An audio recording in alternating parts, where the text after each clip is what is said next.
Hi, everybody. Welcome to Principles on the Come Up, where we transform schools into hallelujah success stories. Today, I invite you to our free mini workshop, The Retention Revolution. Retention is the problem that we can't ignore. Let's be real. Teacher turnover is draining our schools, especially in underperforming districts. Principals are out here trying to build something great, but when teachers keep walking out the door, how can we sustain progress?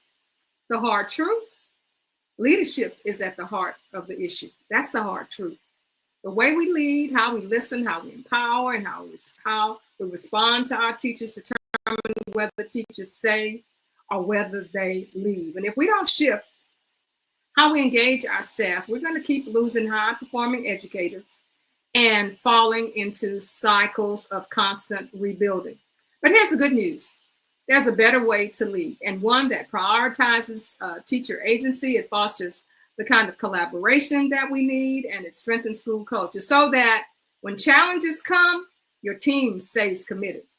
So when I was assigned as principal to the lowest performing school in my district and one of the lowest performing in the entire state of Texas, my colleagues didn't know whether to congratulate me or offer their condolences. The school was struggling on every front. Student achievement was at rock bottom. The morale was non-existent, and teachers were leaving just as fast as we could hire them. It was a revolving door. And every departure, every time one leave, that was a setback where we experienced where we would just go back further. But here's the thing. Turning it all around isn't just about new curriculum, new programs, or even stricter accountability. Those things alone don't change the game. So what truly transformed our school into a hallelujah success story was how we led. Exactly. I quickly realized that if I were going to break the cycle of failure, we had to retain the right people, not just recruit them. That meant shifting from compliance-driven leadership to trust-driven leadership instead of micromanaging. I focused on empowering my teachers. I made my teachers feel that their voices were heard. It didn't matter, what they had to say, that their expertise was valued, and that they had the flexibility to make decisions and have the autonomy and the innovation while still being held to high expectations. So, as a graduate of Prairie View A&M University and Texas Southern University, where I earned my doctorate, I learned and understood the importance of resilience and community. I took those lessons and applied them to leadership, building a culture where teachers felt supported, where they weren't just surviving, but thriving. And when that happened, the entire school transformed. So what I looked at after we had turned that school around, I reflected on what it took in order to make those changes. And I realized that there were three things. We retained our top teachers because they felt trusted, they felt heard, and they felt as though they had invested in the student success. We created a culture of belonging where teachers didn't just show up, but they bought in. And we led with flexibility and accountability, not just demands, but meaningful engagement. That is, we weren't all uptight. We knew that we had the accountability on us, but we relaxed. We had our plan. We implemented our plan. Did we make mistakes? Absolutely, we made mistakes. So now I take those lessons and I help new principals who were just like me, walking into struggling schools with high expectations, but not always knowing where to start. So through mentorship and coaching and real strategies at work, I help them turn their schools into hallelujah success stories too. So what we're going to be looking at today with this workshop isn't about giving you another checklist or a set of top-down mandates. We're flipping the script. You will experience some real-time things that you can do as soon as you get back to your school, some interactive strategies that will help you think about what you're doing to attract and to retain your teachers. So you want to know how to retain top teachers. And you're going to do it by shifting from compliance-driven leadership to trust-driven leadership. You are going to create a school culture where teachers feel valued, where they feel heard and invested in student success. Not all of that micromanaging, because people are all on your back from central administration. And you're going to learn to lead with flexibility while still holding your team accountable to high expectations. So by the time you leave today, you'll have a clear, actionable game plan to keep your best teachers engaged and build a school culture that people want to be a part of.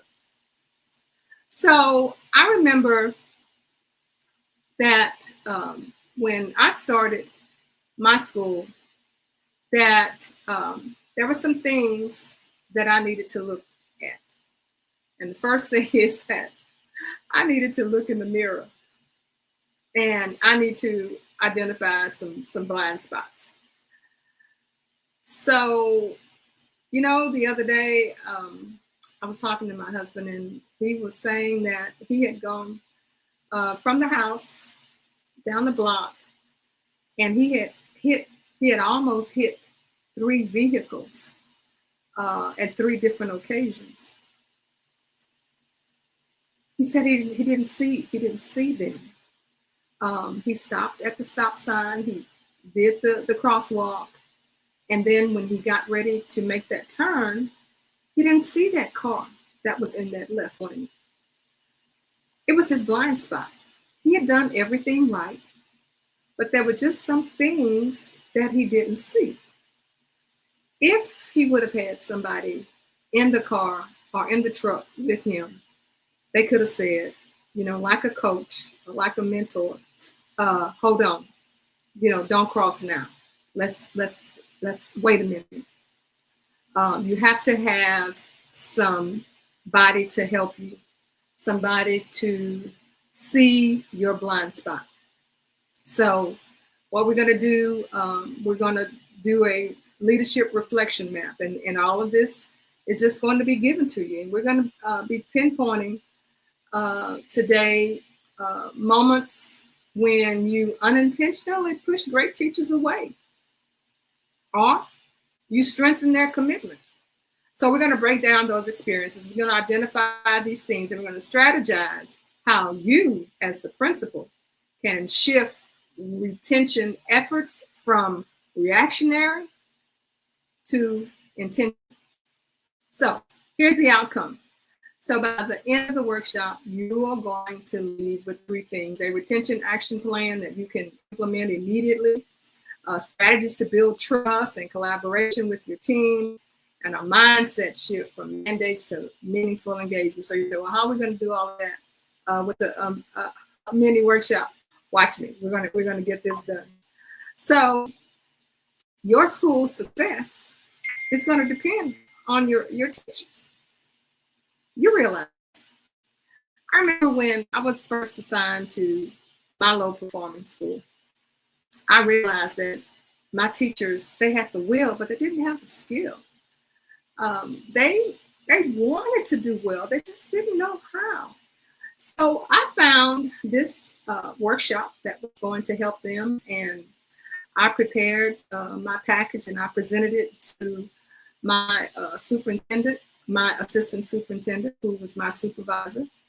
And I made the request for my teachers to take part in this professional development.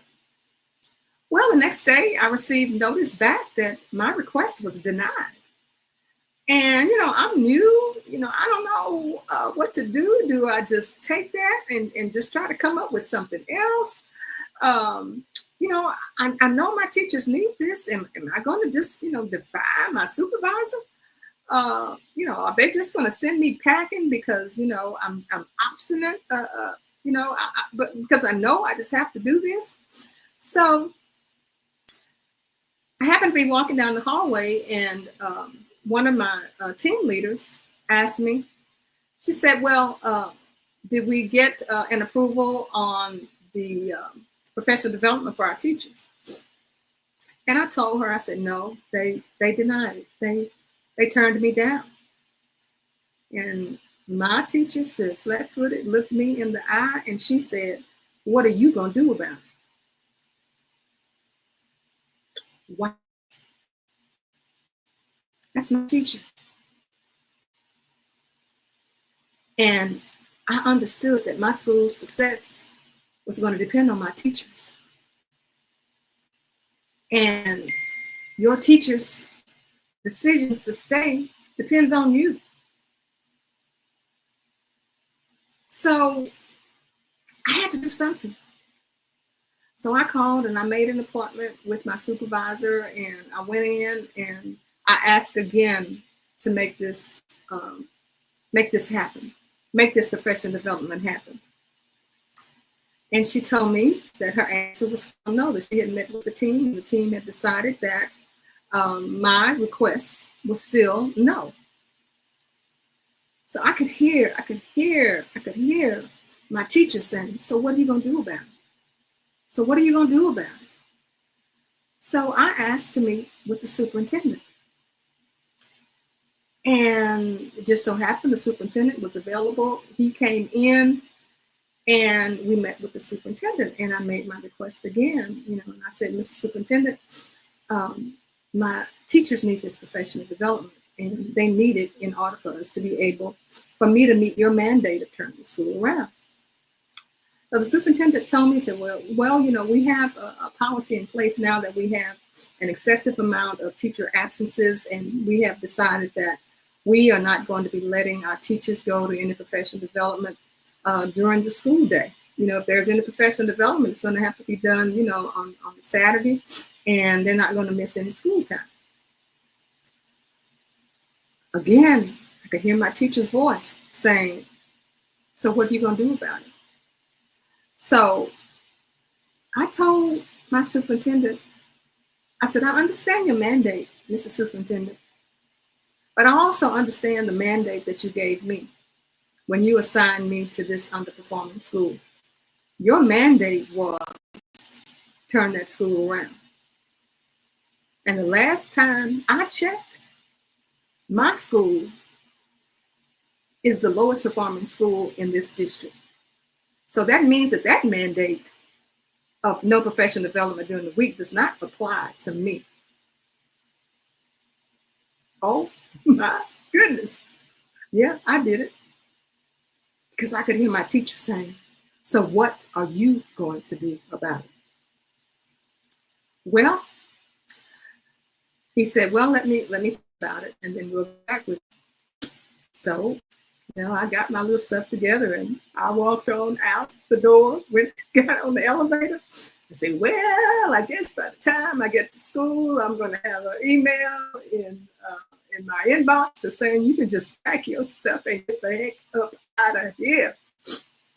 I walked into my office, and my secretary said that she had received a telephone call from central administration. Of course, my stomach dropped. I said, oh, Lord, have mercy. And she said, your request for professional development has been approved. I said, whew. So what are you going to do about it? I stood up for my teachers. I knew what I had to do. And what I did impacted our teacher retention. So you're going to have to think about your leadership. Think about a time when you made a decision that affected your teachers. Let's think about, what the situations were. Was it a policy change? Where, for example, you decided you wanted to adjust the faculty meeting requirements. So let's say you mandated that all faculty meetings going to be held every Thursday for 45 minutes with mandatory attendance. And teachers are going to express frustration. They're going to say that they're tired, that they have grading deadlines, and they have family responsibilities. So what kind of impact does that decision have on retention? Well, it's negative.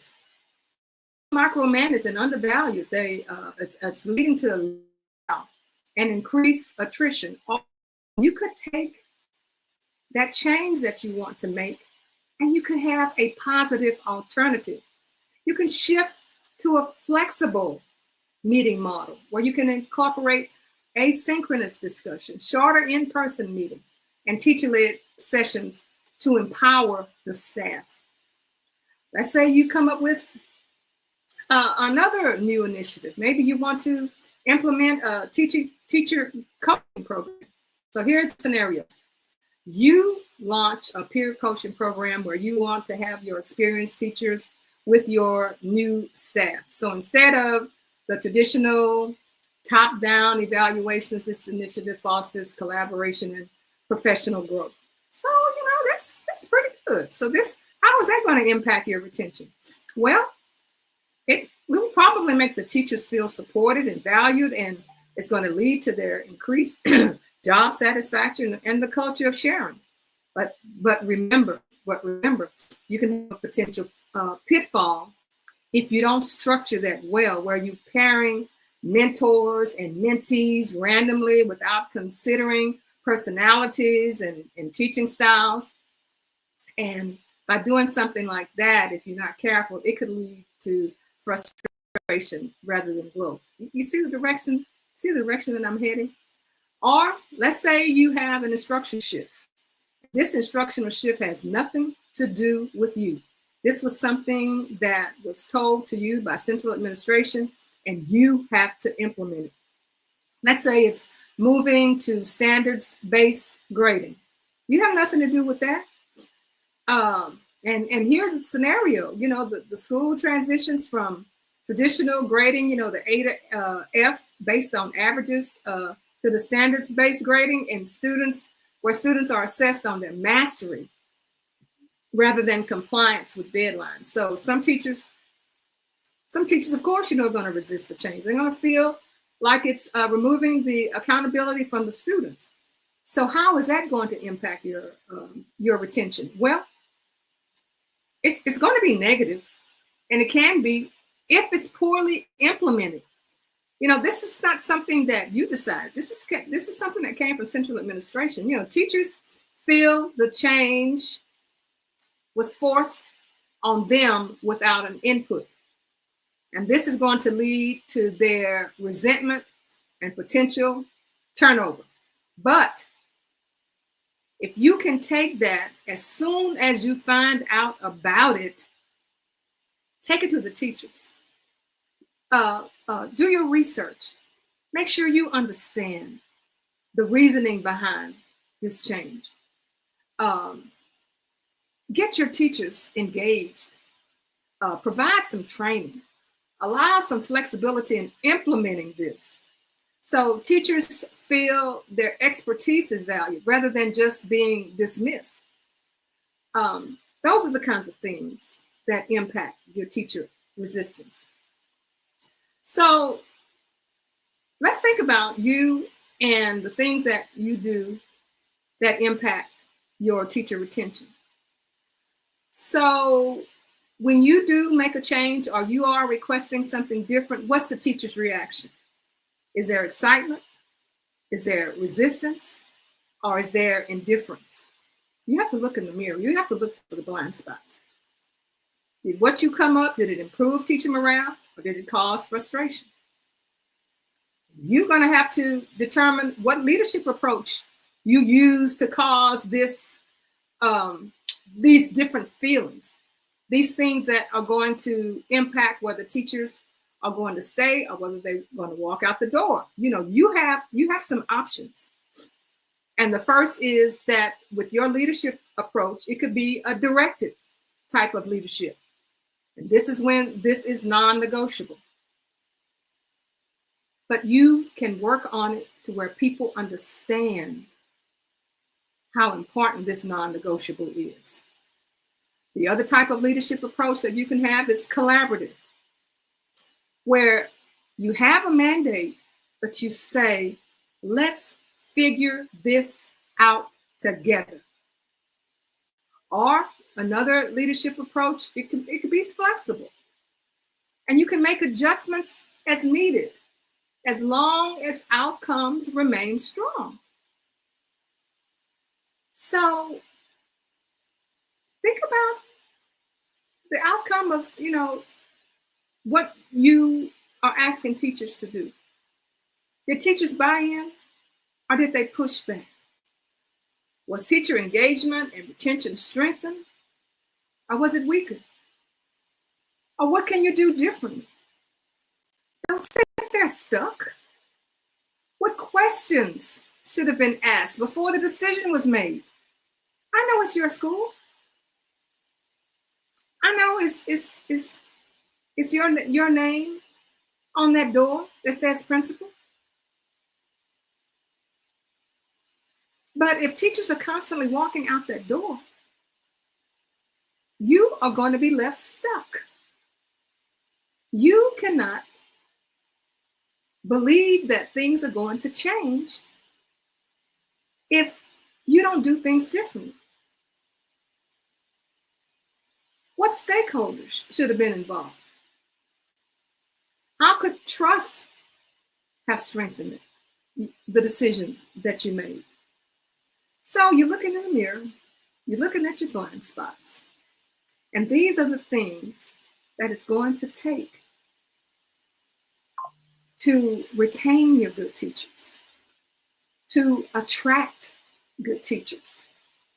As the full of several underperforming schools, by the time I got to my last school where we exceeded expectations, over 2 years, what eventually happened is that where teachers were walking out the door, we started having teachers coming with their resumes in January, asking to be considered for a position that they heard might become available on my campus, so that they could be the first one to be considered. By doing all of these things, that's how you create a retention revolution. So what I want you to do is take the first step toward retaining your best teachers. Teacher turnover is draining our schools, but it doesn't have to be your reality. The way you lead determines whether your best teachers stay or walk out the door. It's time to shift from compliance-driven leadership to trust-driven leadership. And if you don't trust yourself and you can't trust others, you need to look in the mirror and see where your blind spot is. So you can build a school culture where educators feel valued, heard, and committed to student success. I want you to tag a principal who needs this. This is our free mini retention revolution workshop. And in the comments, I want you to drop your biggest takeaways that we talked about today in this workshop. I know that the things that I shared with you are things that I have experienced, things that the Texas Education Agency asked me to use when they assigned me to assist principals and underperforming schools throughout the state of Texas, especially in Region 5 in the state of Texas, where we got those schools turned around in a year because of all of the experience and opportunities that I had to turn schools around. And I also want you to join us on our new Principals Leadership Summit, which is going to be held next Saturday, February 22nd at 10 a.m. And if you check the comments, you can register now. Just click on that link. We've had a fabulous day today, and don't forget to leave your comments. I'm Barbara Polk, principal on the Come Up, where we transform schools into hallelujah success stories. Before we move on, let's see what comments we have. You took charge and did what was best for your campus. Absolutely. Absolutely. Thank you for that. All right, y'all. We'll see you next week. Principals on the Come Up, where we transform schools into hallelujah success story. See you next time.